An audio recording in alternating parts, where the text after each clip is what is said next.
ಅಲ್ಲಿ ಲೀಡ್ ಕೊಟ್ಟ ನಿಜ, ಅದ್ರಲ್ಲಿ ಏನು ಅಂಕಿಅಂಶ ಇದೆ, ಅದ್ರಲ್ಲಿ ಏನು ಲೀಡ್ ಆಗಿಲ್ಲ. ಸೊ ಅಲ್ಲಿ ಆಗುವ ಅವಕಾಶ ಇತ್ತು, ಸ್ಥಳೀಯ ಗೊಂದಲದಿಂದ ಆಗಿಲ್ಲ ಅಷ್ಟೇ.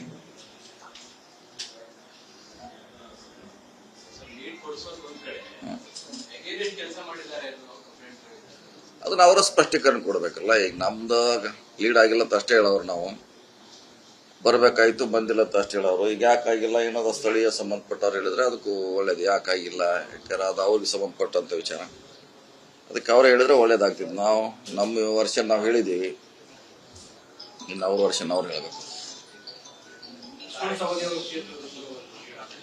ಬಾದ ಆಗುತ್ತೆ, ಖಂಡಿತ ಆಗ್ಬೇಕಾಯ್ತು, ಆಗಿಲ್ಲ. ಸೊ ಅದು ಯಾಕಾಗಿಲ್ಲ ಅನ್ನೋದು ಇನ್ನು ಅವ್ರು ಸ್ಥಳೀಯವಾಗಿ ಅವ್ರಿಗೆ ಗೊತ್ತು. ನಮ್ಮ ಪ್ರಕಾರ ಹೋದ್ಸಲ ಅದು 76,000 ಲೀಡ್ ಆಗಿತ್ತು MLAಗೆ. ಈಗ ಏನು 8,000 ಮೈನಸ್ ಆಗಿದೆ. ಹಿಂಗಾಗಿ ಎಲ್ಲರೂ ಚರ್ಚೆ ಮಾಡುವಂತ ವಿಷಯ ಆಗಿದೆ. ಜಿಲ್ಲೆಯಲ್ಲಿ ಚರ್ಚೆ ಆಗ್ತಾ ಇದೆ. ನಮಗೂ ಕೂಡ ಅದು ಆತಂಕ ಆಗಿದೆ, ಯಾಕೆ ಅಷ್ಟು ಕೆಳಗೆ ಬಂತು ಅನ್ನೋದು ಆತಂಕ ನಮಗೂ ಇದೆ.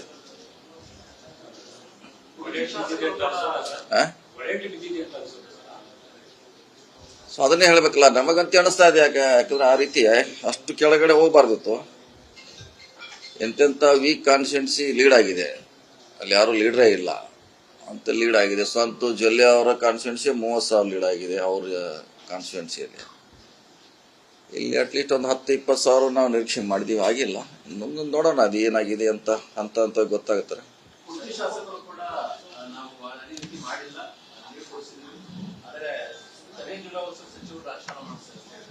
ರಾಜಕಾರಣ ಮಾಡೋದೇನಿಲ್ಲ,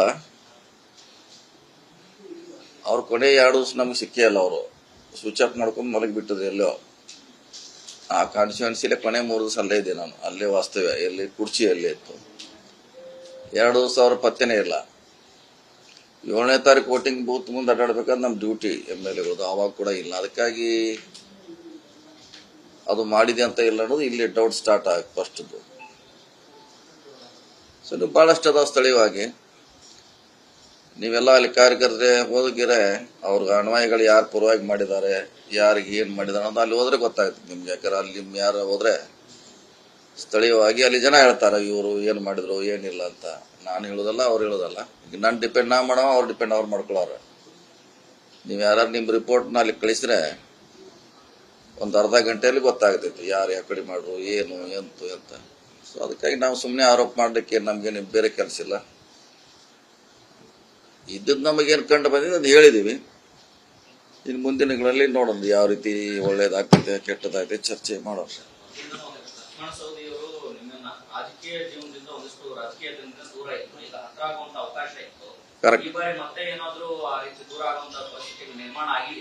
ದೂರ ಇಲ್ಲ, ದೂರ ಆಗೋಲ್ಲ.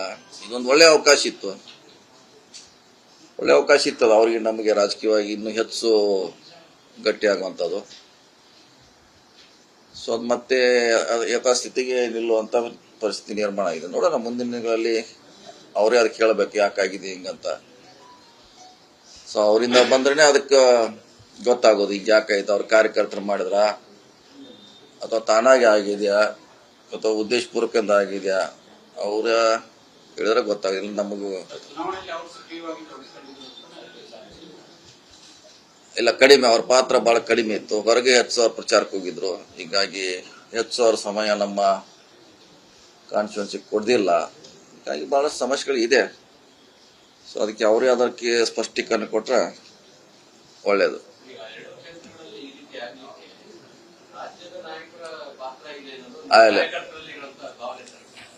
ಅದನ್ನ ಅದಕ್ಕೆ ಹೇಳದ, ಅವರೇ ಹೇಳಿದಾಗ ಗೊತ್ತಾಗುದು ಯಾರ್ದು ಏನು ನಮಗ್ ಗೊತ್ತಿಲ್ಲ. ನಮಗ್ ಲೀಡ್ ಅಷ್ಟೇ ಹೇಳೋರು, ನಾವು ಲೀಡ್ ಕಡಿಮೆ ಆಗಿದೆ ಅಷ್ಟೇ ಹೇಳೋರು. ಯಾರು ಮಾಡಿದ್ರು ಏನಾದ್ರು ಕೇಳಲಿಕ್ಕೆ ಆಗಲ್ಲ, ಯಾರ ಮೇಲೆ ಜವಾಬ್ದಾರಿ ಹೊರಿಸ್ಲಿಕ್ಕೆ ಆಗಲ್ಲ. ನಮ್ಮ ಜವಾಬ್ದಾರಿ ಇದೆ, ಅವ್ರ ಜವಾಬ್ದಾರಿ ಕೂಡ ಇದೆ.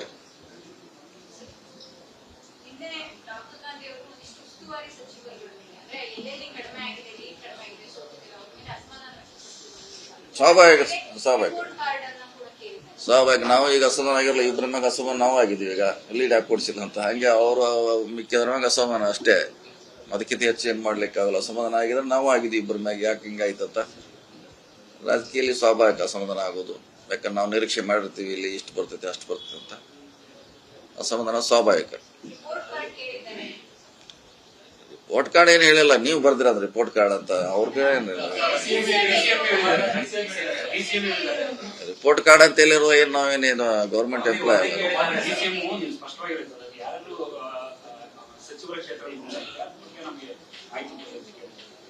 ಕೊಡ್ಬೋದ? ಇದು ಎಲ್ಲಾ ಚುನಾವಣೆ ಕೊಡ್ತಾರೆ, ಅದೇ ಹೊಸದಲ್ಲ. ಎಲ್ಲಾ ಚುನಾವಣೆಯಲ್ಲಿ ಯಾರು ಪಾತ್ರ ಹೆಂಗಾಯ್ತು, ಯಾರು ವಿರೋಧ ಮಾಡಿದ್ರು, ಪರವಾಗಿ ಮಾಡಿದ್ರು, ಯಾರು ಸ್ಪೀಡ್ ಮಾಡಿದ್ರು, ಎರಡು ಕಡಿಮೆ ಮಾಡಿದ್ರು ಒಂದು ರಿಪೋರ್ಟ್ ಎಲ್ಲಾ ಹಂತದಲ್ಲಿ ಎಲ್ಲಾ ಅಧ್ಯಕ್ಷರು ಸಿಎಂಗಳು ಆಯಾ ದಿನಗಳಲ್ಲಿ ಕೊಡುವಂತ ವಾಡಿಕೆ ಇದ್ರೆ ಈಗ ಕೊಡ್ತಾರೆ, ಅದೇ ಹೊಸದೇನದು. ಅಭ್ಯರ್ಥಿ ಸೋಲಾದ್ರೆ ಸಚಿವರ ಕಾಲದಂಡ ಹಾಕಬೇಕು ಅನ್ನೋಂಥದ್ದು ಮೌಲ್ಯಮಾಪನ ನಡೀಬೇಕು ಅನ್ನೋಂತ ಒತ್ತಾಯ ಇಲ್ಲ. ಆ ರೀತಿ ಯಾವುದೇ ಚರ್ಚೆನೂ ಆಗಿಲ್ಲ ಅಥವಾ ಯಾರು ಕೂಡ ಸೂಚನೆ ಕೊಟ್ಟಿಲ್ಲ. ನೀವು ಗೆಲ್ಸಿ ಹೋದ್ರೆ ತಲೆದಂಡ ಅಂತ ಎಲ್ಲಿ ಕೂಡ ಚರ್ಚೆನೂ ಆಗಿಲ್ಲ, ಅದು ಪ್ರಶ್ನೆ ಉದ್ಭವಿಸೋದಿಲ್ಲ. ಈಗ 16 ಸಚಿವರು ಕ್ಷೇತ್ರ ಗೆಲ್ಲೋದಿರ್ಲಿ, ಅವರು ವಿಧಾನಸಭಾ ಕ್ಷೇತ್ರದಲ್ಲೇ ಲೀಡ್ ತಗೊಂಡಿಲ್ಲ. ಈಗಿದ್ದವರಿಗೆ ಸಂಪುಟದಲ್ಲಿ ಯಾಕೆ ಉಳಿಸ್ಕೊಳ್ಬೇಕು ಅನ್ನೋದು ಬೇರೆ ಸಚಿವಾಕಾಂಕ್ಷಿಗಳಿಗೆ ಒತ್ತಡ ಇರಲ್ಲ. ಆಗಲ್ಲ. MLA ನೋಡಿ, MLA ಚುನಾವಣೆ ಬೇರೆ ನೋಡೋ ದೃಷ್ಟಿ, ಕೇಂದ್ರ ಚುನಾವಣೆ ನೋಡೋದು ದೃಷ್ಟಿ ಬೇರೆ. ಹಿಂಗಾಗಿ ಬಹಳ ವ್ಯತ್ಯಾಸ ಆಗುತ್ತೆ, ಅದೇನು ಪ್ರಶ್ನೆ ಇಲ್ಲ. ಈಗ ನಮ್ಮಲ್ಲಿ ಎಷ್ಟೋ ಮಂತ್ರಿಗಳಲ್ಲಿ 30,000 40,000 ಲೀಡ್ ಆಗಿದೆ. ಅವ್ರನ್ನ ಹೊಣೆಗಾರ ಮಾಡಕ್ಕಾಗಲ್ಲ, ಸ್ಥಳೀಯ ಸಮಸ್ಯೆಗಳಿರ್ತಾವ. ಈಗ ನಾ ಲಾಸ್ಟ್ ಟೈಮ್ ಹೇಳಿದ್ದೆ, ನಮ್ಮ ಮತದಾರ ಹಾಕಿದ್ದಾರೆ, ಈಗ ನಮ್ಗೆ ಹಾಕಿಲ್ಲ. ಮತ್ತೆ ಈಗ MLA ಬಂದ್ರೆ ಮತ್ತೆ ನಮ್ಗೆ ಹಾಕ್ತಾರೆ ಅವ್ರು. ಅದೆಲ್ಲ ನಡೀದೆ, ಅದಕ್ಕೆ ಏನ್ ಮಾಡ್ಲಿಕ್ಕೆ ಆಗಲ್ಲ. ಮಂತ್ರಿಗಳು ಶಾಸಕರನ್ನ ಹೊಣೆಗಾರ ಮಾಡಕ್ಕಾಗಲ್ಲ. ಜನ ಆ ರೀತಿ ತೀರ್ಮಾನ ತಗೊಂಡು ನಾವೇನ್ ಮಾಡ್ಲಿಕ್ಕಾಗಲ್ಲ. ಹಿಡಿದಿದೆ, ಖಂಡಿತವಾಗಿ ಹಿಡಿದಿದೆ. ಕಳೆದ ಸಾರಿ ಬಿಜೆಪಿ ಲೀಡ್ ನೋಡಿದ್ರೆ 2-3 ಲಕ್ಷ ಇತ್ತು. ಈ ಸಾರಿ 1 ಲಕ್ಷ ಒಳಗಡೆ ಸುಮಾರು 7 ಸೀಟ್ ಗೆದ್ದಿದ್ದಾರೆ ಅವರು. ಸೊ ಗ್ಯಾರಂಟಿ ವರ್ಕ್ ಮಾಡಿದೆ. ಸೊ ಎಲ್ಲ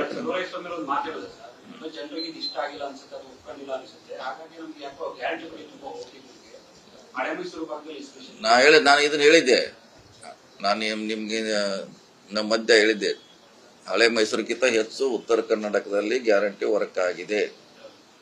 ಹೈದರಾಬಾದ್ ಕರ್ನಾಟಕದಲ್ಲಿ ಬಹುಶಃ 5-5 ಗೆಲ್ತೆ ಅಂತ ಕೂಡ ಇಲ್ಲೇ ಹೇಳಿದ್ದೆ, 5 ಗೆಲ್ತಾರಂತ ಹೇಳಿದ್ದೆ. ಹಂಗಾಗಿದೆ, ಗ್ಯಾರಂಟಿ ನಮ್ಮಲ್ಲಿ ಹೆಚ್ಚು ವರ್ಕ್ ಆಗಿದೆ. ಮೋದಿ ಅವರ ಪ್ರಭಾವ ಕೂಡ ಇಲ್ಲಿ ಜಾಸ್ತಿ ವರ್ಕೌಟ್ ಆಯ್ತು, ಆಮೇಲೆ ನಮ್ಮಲ್ಲಿ ಕಡಿಮೆ ಅಂತ ಕೂಡ ಹೇಳಿದ್ವಿ. ಇವೆಲ್ಲ ಕೂಡ ನಾವು ಹೆಚ್ಚು ಗೆಲ್ಲಲಿಕ್ಕೆ ಕಾರಣ.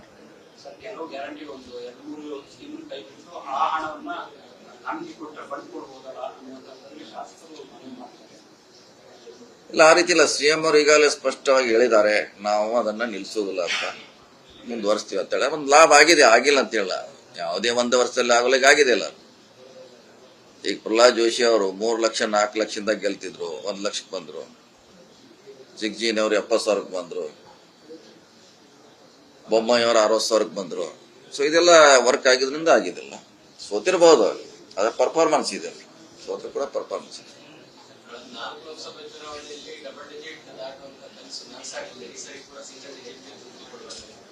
ಆದ್ರೂ ಆಗಿದಿಲ್ಲ, ಆದ್ರೂ ಕೂಡ ಸಮಾಧಾನ 900% ಅಬಹುದು. ನಾವು ಹೋದ್ಸಲ 1 ಗೆದ್ದಿದ್ವಿ, ಈಗ ಎಷ್ಟು 9 ಗೆದ್ದಿದ್ದೀವಿ. ಸಮಾಧಾನ ಇದೆ, ಇಲ್ಲ ಅಂತ ಯಾಕಲ್ಲ. 6 ಏನೋ ಬಹಳ ಹತ್ತಿರದಿಂದ ಸೋತಿದ್ವಿ, 6 to 7.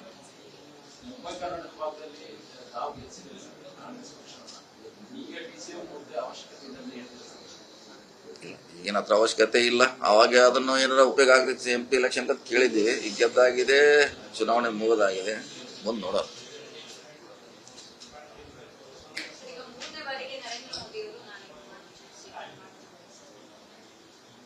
ಒಳ್ಳೇದು, ಅದು ನಿರೀಕ್ಷಿತಂತೆ ಆಗ್ತಿದ್ದಾರೆ. ಅದ್ರಲ್ಲಿ ಏನೋ ಅವ್ರದ್ದು ಮೆಜಾರಿಟಿ ಬಂದಿದ್ದಾರೆ. ಸೊ ನಿರೀಕ್ಷೆಯಂತೆ ಅವರು ಪ್ರಧಾನಮಂತ್ರಿ ಆಗಿ ಆಗ್ತಾರೆ. ಸೊ ಒಳ್ಳೆ ಕೆಲಸ ಮಾಡಲಿ ದೇಶದ ಪರವಾಗಿ ಅಂತ ನಮ್ದು ಅಷ್ಟೇ ಆಸೆ.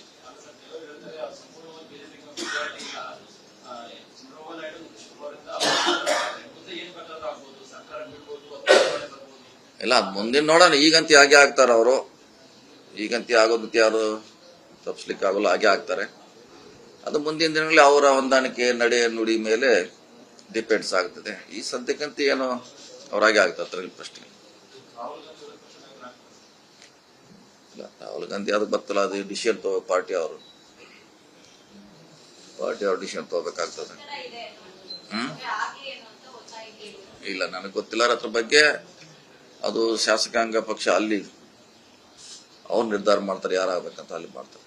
ಸರ್, ನೀವು ಸಾಕಷ್ಟು ಚುನಾವಣೆಗಳನ್ನ ನೋಡಿದ್ದೀರಾ. ಸೊ ಇಲ್ಲಿ ಕರ್ನಾಟಕದ ಮಟ್ಟಿಗೆ ಸಾಕಷ್ಟು ನೀವು 15-20 ಸ್ಥಾನ ಕರೆಕ್ಟ್. ಆದ್ರೆ ಉತ್ತರ ಕರ್ನಾಟಕ ಭಾಗದಲ್ಲಿ, ಅದರಲ್ಲೂ ಕಲ್ಯಾಣ ಕರ್ನಾಟಕ ಭಾಗದಲ್ಲಿ ಹೋಗುತ್ತೆ. ಬಟ್ ಹಳೆ ಮೈಸೂರು ಭಾಗ ಎಲ್ಲ ನೋಡಿದಾಗ, ಮಧ್ಯ ಕರ್ನಾಟಕ, ಕರಾವಳಿ ಎಲ್ಲ ನೋಡಿದಾಗ ಈ ಫಲಿತಾಂಶ ಯಾಕೆ ಈ ಮಟ್ಟಿಗೆ ಕಾಂಗ್ರೆಸ್ ಏನು ಅನ್ಸುತ್ತೆ, ಅಥವಾ ಜಾತಿ ಸಮೀಕರಣ ಏನು ಅನ್ಸುತ್ತೆ? ಹಾಗಾದ್ರೆ ಇದೇ ಚುನಾವಣೆಯಲ್ಲಿ ಜಾತಿನೇ ಫಸ್ಟ್ ಏನೋ ರೂಲ್ ಮಾಡೋದು ಇದ್ದೇ ಇರ್ತಿದ್ರು, ಅಲ್ಲಗಳಿಕ್ಕಾಗಲ್ಲರೆ. ಆದ್ರೂ ಕೂಡ ನಮ್ಮವರು ಇದ್ರ ಬಗ್ಗೆ ಚರ್ಚೆ ಮಾಡೋದು ಬಹಳ ಅವಶ್ಯಕತೆ ಇದೆ. ಇನ್ನು ಮುಂದಿನ ಅಸೆಂಬ್ಲಿಗೆ ಈ ರೀತಿ ಆಗಬಾರ್ದು. ಆವಾಗ ನಾವು ಗೆಲ್ಲಲಿಕ್ಕೆ ಹೀಗೆ ಪ್ಲಾನ್ ಮಾಡ್ಕೋಬೇಕು. ಸೊ ಎಲ್ಲಿ ತಪ್ಪಿದೀವಿ, ಏನಾಗಿದೆ, ಏನ್ ಮಾಡ್ಬೇಕು ಅನ್ನೋದು ಚಿಂತನೆ ಅವಶ್ಯಕತೆ ಇದೆ ರೀ. ಬಿಜೆಪಿ ಜೆಡಿಎಸ್ ಮೈತ್ರಿಯಿಂದ ಕಾಂಗ್ರೆಸ್ ನಾಗರೊಟ್ಟಿಗೆ ಬ್ರೇಕ್ ಡೆಫಿನೆಟ್ ಆಗಿ ಆಗುತ್ತೆ. ಯಾಕೆ ಮೊದಲು ಸ್ಪ್ಲಿಟ್ ಆಗ್ತಿತ್ತು ಅವರೆಲ್ಲರೂ, ಈಗ ಒಟ್ಟಾಗಿ ಆಗಿದ್ದಾರೆ, ಪ್ರಭಾವ ಆಗೇ ಆಗ್ತೈತೆ.